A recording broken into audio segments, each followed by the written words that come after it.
حضرت عبداللہ بن سلمہ کہتے ہیں کہ میں ایک آدمی کے ساتھ حضرت علی رضی اللہ تعالیٰ عنہ کی خدمت میں حاضر ہوا۔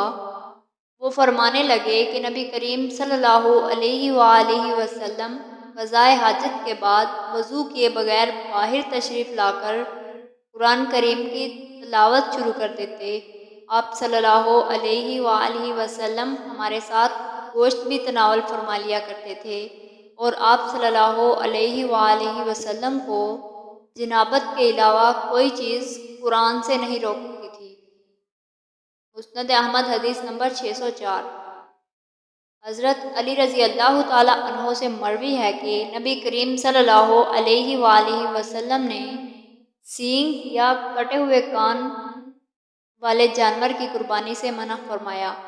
مسند احمد حدیث نمبر 599۔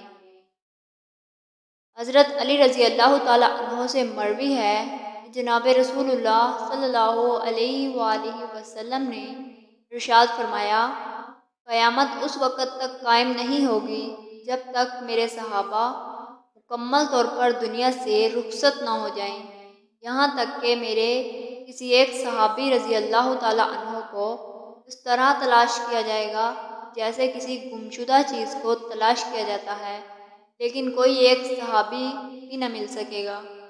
مسند احمد حدیث نمبر 637۔ حضرت علی رضی اللہ تعالیٰ عنہ سے مروی ہے کہ نبی کریم صلی اللہ علیہ وآلہ وسلم نے سود خور، سود کھلانے والا، سودی معاملات لکھنے والا، سودی معاملات کا گواہ، حلالہ کرنے والا، حلالہ کروانے والا، زکوٰۃ روکنے والا، جسم گودنے والی اور جسم گدوانے والی عورت پر لعنت فرمائی ہے، اور نبی کریم صلی اللہ علیہ وآلہ وسلم نوحہ کرنے سے بھی منع فرماتے تھے۔